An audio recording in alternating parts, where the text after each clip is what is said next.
Hey everyone, and welcome back to Humaning, the podcast where we dive into what it really means to be human quirks, questions, complexities, and all. I'm Maya, and I'm so glad you're joining us today, whether you're out for a walk, driving, or just hanging out. Today's episode is a really juicy one: the psychology of love. I feel like this is something that's at the heart of being human, right? Why we love, how we love, what makes love last, all those beautiful, messy, mysterious things. And of course, I'm here with my co-host, Noah. Hi, Noah. Hey, Maya. Hi, everyone. I'm really excited for this one. Love is such a huge part of our lives, whether it's romantic, family, friendship, or even the love we have for our pets or passions. It shapes so much of how we see ourselves in the world. And honestly, it's something I think we're all trying to figure out, no matter how much we read or talk about it. Oh, absolutely. And I feel like we never really arrive at a full understanding of love, do we? It's always evolving. Before we jump in, I just want to say if you're enjoying Humaning, it would mean so much to us if you'd like and subscribe. It's the best way to support the channel and make sure you catch future episodes. And, it helps us reach more curious humans like you. Yeah, absolutely. The community that's growing here is so wonderful, and we love hearing your thoughts and stories too. So, Maya, when you think about the psychology of love, where does your mind go first? Is it the science, the stories, the feelings? Oh, that's such a good question. I think for me, it's always the feelings first. I get really curious about what's happening inside us when we fall in love or when we feel connected to someone. Like, what's actually happening in our minds and bodies that makes love feel so powerful? It's almost like magic, but we know there's a lot of psychology and biology behind it too. Totally. It's wild how love can make us feel euphoric, but also totally vulnerable or even kind of irrational sometimes. There's that classic love is blind thing, right? And there's actually research showing that when we're falling in love, the parts of the brain associated with critical judgment kind of quiet down. It's like our brains are literally making us see our partners through rose-colored glasses. That makes so much sense. Have you ever been in that early stage of a relationship where everything the other person does is just adorable, even their weird quirks or bad jokes? Oh, definitely. I remember in college, I dated someone who had this bizarre habit of alphabetizing their spice rack. And at the time, I thought, wow, that's so quirky and endearing. My friends were like, that's kind of odd, right? But I was just completely charmed by it. That's exactly it. It's like your brain is pumping out all this dopamine and oxytocin, and suddenly alphabetizing spices is the cutest thing ever. I love that. And I think it's amazing how universal those early feelings are, no matter where you're from or what your background is. Those first stages of love feel intense and consuming. Absolutely. And then over time, things settle a bit, right? That initial high fades, but it can be replaced by something deeper, a sense of comfort and security. There's a psychologist, Robert Sternberg, who talks about the triangular theory of love. Have you heard of that? Yes, I love that theory. The idea is that love has three components: intimacy, passion, and commitment. And different relationships balance those ingredients in different ways. So, like, a new romance might be all passion and intimacy, but maybe not much commitment yet. While a long-term partnership might have deep commitment and intimacy, even if the passion fluctuates. Exactly. And I think it's reassuring to know that love isn't just about fireworks forever. It can evolve and deepen, and sometimes it even comes back around in cycles. You might have moments where the passion returns, or you discover new layers of intimacy with someone you've known for years. That's so true. I've seen that in my own relationships, how the definition of love changes over time. When I was younger, I thought love meant butterflies and constant excitement. Now, I find so much meaning in the quiet moments, like making dinner together or just sitting in comfortable silence. I love that. It's almost like in the beginning, love feels like a roller coaster, and later it becomes more like a steady road trip, sometimes scenic, sometimes a little dull, but You're in it together. Yes. And I think we don't talk enough about how those quieter forms of love are just as beautiful and important. There's so much pressure from movies and social media to always feel that spark, but real love is often about showing up day after day, even when it's not glamorous. For sure. And even from a psychological perspective, that consistency and reliability, that sense of I've got your back is huge for our well being. There's a lot of research showing that secure, supportive relationships are one of the biggest predictors of happiness and health. It's so fascinating. I read somewhere that loneliness can be as harmful to our health as smoking 15 cigarettes a day. Isn't that wild? It really drives home how much we need connection. Not just romantic love, but friendships and family too. Absolutely. It's like we're wired for connection. There's that classic quote, we're social animals. And it's true on a biological level. Even babies need touch and affection to thrive. And as adults, our brains release oxytocin, not just when we're in love, but also when we hug a friend or even pet a dog. I love that. It makes me think about how expansive love can be. We sometimes get stuck thinking about love as just romance, but it's everywhere. The love you feel for your best friend, your sibling, your community, even the love you put into a creative project. It's all meaningful. Yes. And all those kinds of love can really fill us up in different ways. I have this group of friends I've known since high school. And honestly, the love I feel for them is its own kind of magic. We don't see each other every day, but when we do, it's like coming home. That's so beautiful. I think that idea of coming home is a really powerful way to describe love. It's not always about intensity, it's about belonging, about being seen and accepted for who you really are. Absolutely. And I think one of the most interesting things psychologically is how love can actually help us grow as people. There's this concept called the Michelangelo effect. Have you heard of it? I haven't. Tell me more. It's the idea that in healthy relationships, our partners or even close friends help us sculpt the best versions of ourselves. They see our potential, encourage us, support our growth, just like Michelangelo believed the statue was already inside the marble, waiting to be revealed. The people who love us can help us become who we're meant to be. Oh, wow. I love that metaphor. That resonates so much. I think about times when someone I loved believed in me, even when I didn't quite believe in myself yet. It's such a gift. It really is, and I think it's part of why love can feel so transformative. It's not just about being accepted as we are, but also being inspired to grow. That makes me wonder, though, what about when love gets tough? Because as beautiful as love can be, it can also bring up pain, insecurity, even heartbreak. Why do you think love can hurt so much sometimes? That's such an important question. I think part of it is that love requires vulnerability. We have to open ourselves up, let someone see the parts of us we usually hide. And with that openness comes the risk of being hurt, rejected, or misunderstood. Our brains actually process social rejection similarly to physical pain. That's so true. I remember reading that heartbreak can literally activate the same brain regions as physical injury. It's wild to think about, but it makes sense. Losing love or even fearing we might lose it can feel like a threat to our survival. Absolutely. And I think that's why people sometimes react so strongly to breakups or conflicts. Our bodies are wired to treat social pain as a big deal. But on the flip side, that also means the rewards of love are especially powerful.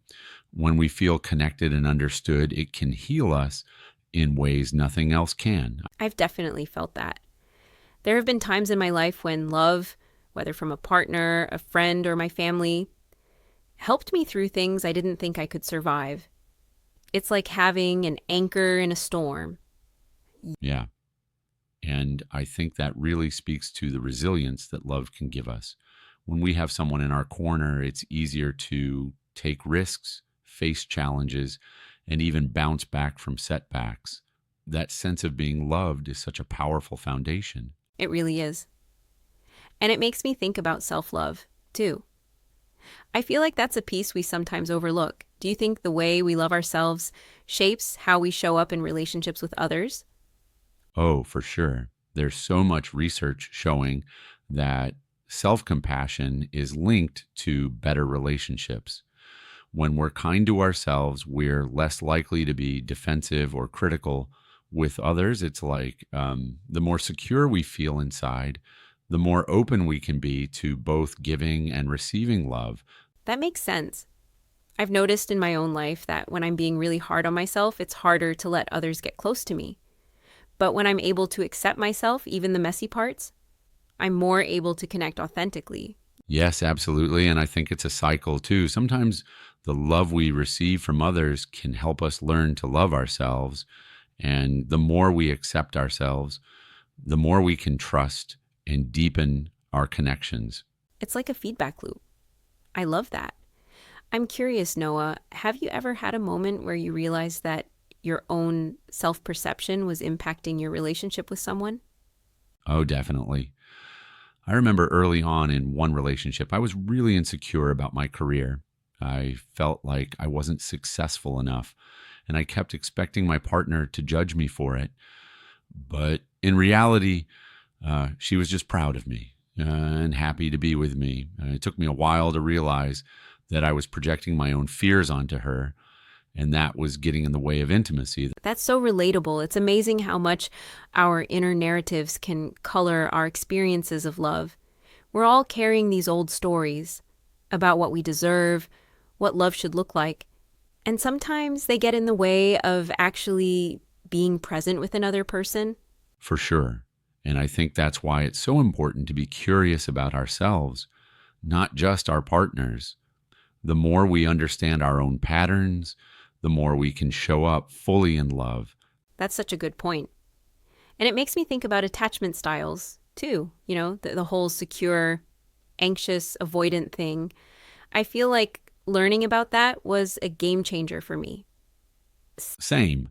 It was like a light bulb moment. For anyone who doesn't know, attachment theory basically says that the ways we learn to connect with our caregivers as kids can influence how we relate to partners as adults. So if you grew up with consistent loving care, you might have a secure style, able to trust and be open. If things were more unpredictable, you might feel more anxious or avoidant. Exactly. And I love that it's not about blaming our parents or feeling doomed. It's just about understanding our patterns. I definitely lean a little anxious in relationships. And once I realized that, it helped me have more compassion for myself. Instead of spiraling, I could say, oh, this is just my old wiring showing up. Yeah, same here. I used to be more avoidant. I'd pull away if things got too intense emotionally, but understanding that helped me catch myself and lean in instead of shutting down. It's so empowering, right? To know that we can change and that love can actually be a healing force. Or when we're with someone who's patient and supportive, it can help us rewrite those old scripts. Absolutely. And I think that's another reason why choosing who we let into our lives is so important. The people we love and who love us back can help us become more secure, more open, more ourselves. That makes me think about boundaries too. Sometimes loving someone means saying no or holding your own limits. It's not always about merging completely. It's about supporting each other's growth, even if that means some tough conversations. Yes, healthy love isn't about losing yourself. It's about being able to be fully yourself and supporting your partner to do the same. I think boundaries are a form of respect, both for ourselves and for the people we care about. Absolutely. And I think at the end of the day, love is a verb. It's something we do, not just something we feel, whether it's showing up, listening, apologizing, forgiving. It's all in the actions. Totally. And I think that's actually really hopeful. Even if we don't always feel loving, we can practice love through what we do.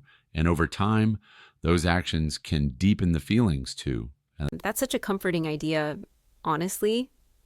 I think sometimes people worry that if the fireworks aren't there every day, something's wrong. But actually, love can be a choice. Like, you decide to nurture it, even on the days when it feels like work. Absolutely. And I think that's where a lot of the real magic happens, honestly, in those everyday choices.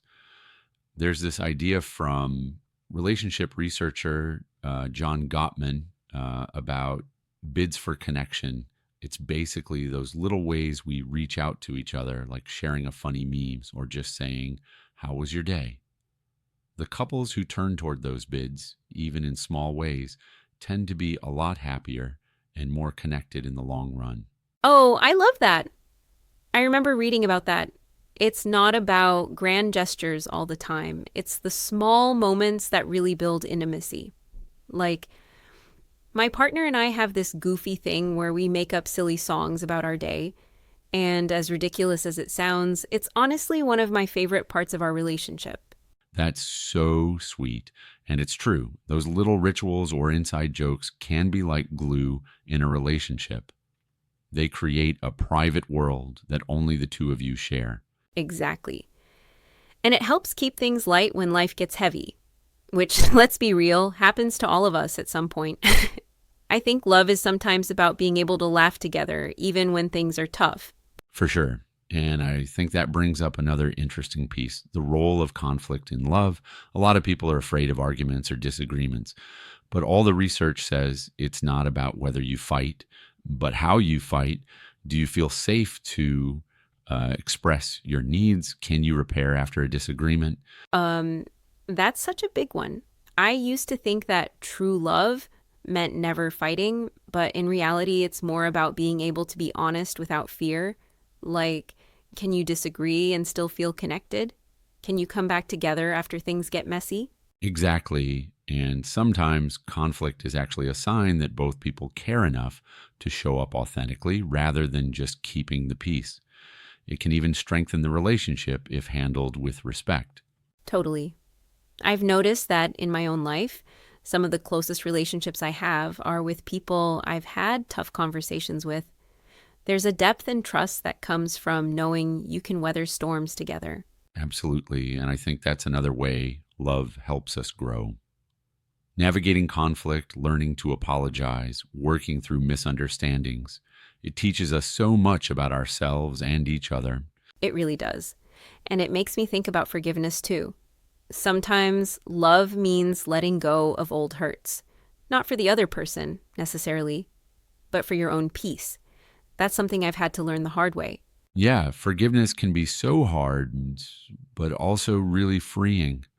It's about accepting that we're all imperfect and choosing to focus on the bigger picture of the relationship. Of course, that doesn't mean tolerating harmful behavior, but it does mean making space for mistakes and growth. That's such an important distinction. Forgiveness isn't about ignoring your boundaries or pretending everything is okay. It's about releasing resentment so you can move forward, together or apart. Exactly. And sometimes the most loving thing you can do is to walk away from a relationship that's not serving you. That's hard, but necessary sometimes. For sure. I think there's so much cultural pressure to make love last forever, but sometimes love is just for a season. And that doesn't make it any less real or meaningful. I love that perspective. Not every relationship is meant to be forever, and that's okay. Sometimes the most profound growth comes from the relationships that end because they teach us about ourselves, our needs, and what we want in the future. Absolutely. And I think that brings us back to self-love too. Being able to grieve a relationship, to honor what it gave you, and to keep moving forward with compassion for yourself, that's such an important skill. Yeah, and it's not easy. I think we sometimes underestimate how much courage it takes to love, knowing that it also makes us vulnerable to loss or disappointment. Definitely. But I also think that's what makes love so meaningful. The very fact that it's risky, that it's not guaranteed, is what makes it precious.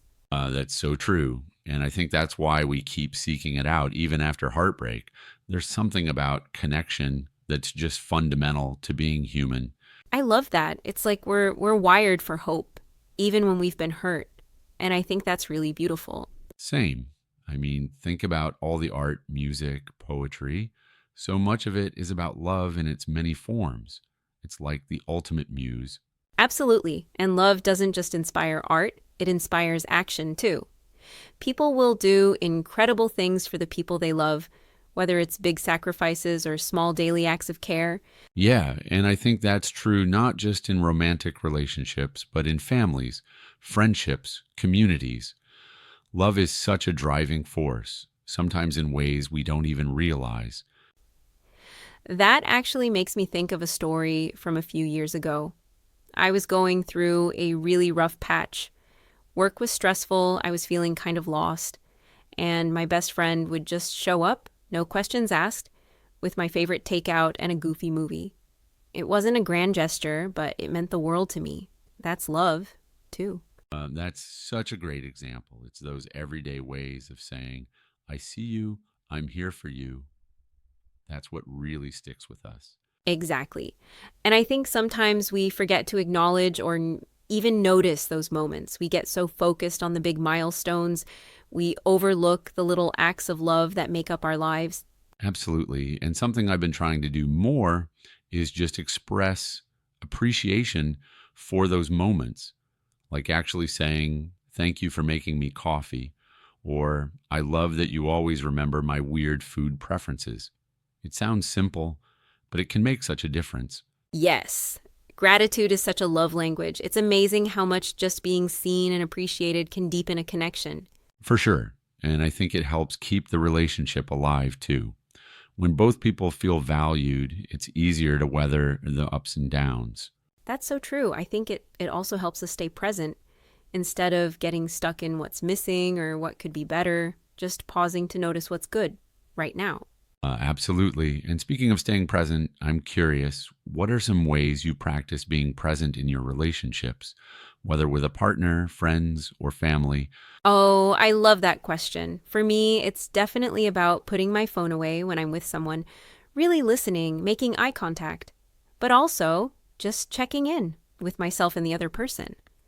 Like, how are you really? Or is there anything you need? It's about making space for real conversation, not just surface level stuff. I love that. For me, it's also about showing up consistently, even when life gets busy, like making time for regular phone calls with long distance friends, or sending a text just to say I'm thinking about them. Those little touches go a long way. They really do. It's so easy to get caught up in our own worlds.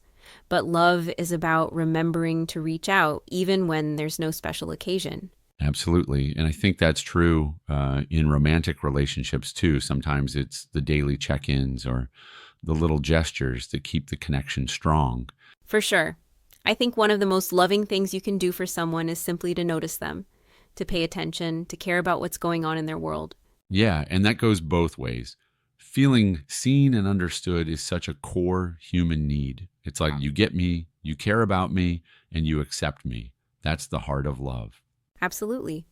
And I think that's why love can be so healing too. When we feel truly seen and accepted, it helps us accept ourselves. For sure. And it's a reminder that we're not alone in this world, even when things feel hard. That's such a comforting thought. I think if there's one thing I hope people take away from this conversation, it's that love is everywhere. It's in the big moments and the small ones, in romance, friendship, family, and even in how we treat ourselves. Yes. And that no matter what your love life looks like right now, you're worthy of love and you're capable of giving it. It's something we can all practice every day. Absolutely. And even when it's messy or imperfect, it's still meaningful. Sometimes especially then. That's so true. And I think that's a great place to start wrapping up, actually. This has been such a rich conversation. I feel like we could go on for hours. Same. And honestly, I'd love to hear from our listeners. What does love mean to you? What have you learned about love in your own life? If you feel like sharing, leave us a comment or send us a message. We love connecting with you. Definitely. And if you enjoyed this episode, It would mean a lot to us if you'd like, subscribe, or share it with someone who might need a little extra love in their life today. Your support helps us keep these conversations going and reach more people who care about this stuff as much as we do. Thank you so much for spending your time with us today. Whether you're in a season of love, heartbreak, friendship, or just figuring it all out, we're so grateful to be on this journey with you. Yeah, thank you, everyone. Take care of yourselves and remember to show a little kindness to yourself and the people around you. We'll be back soon with another episode. Until then, keep humaning, keep loving, and keep being you. Bye, everyone. Bye. Take care.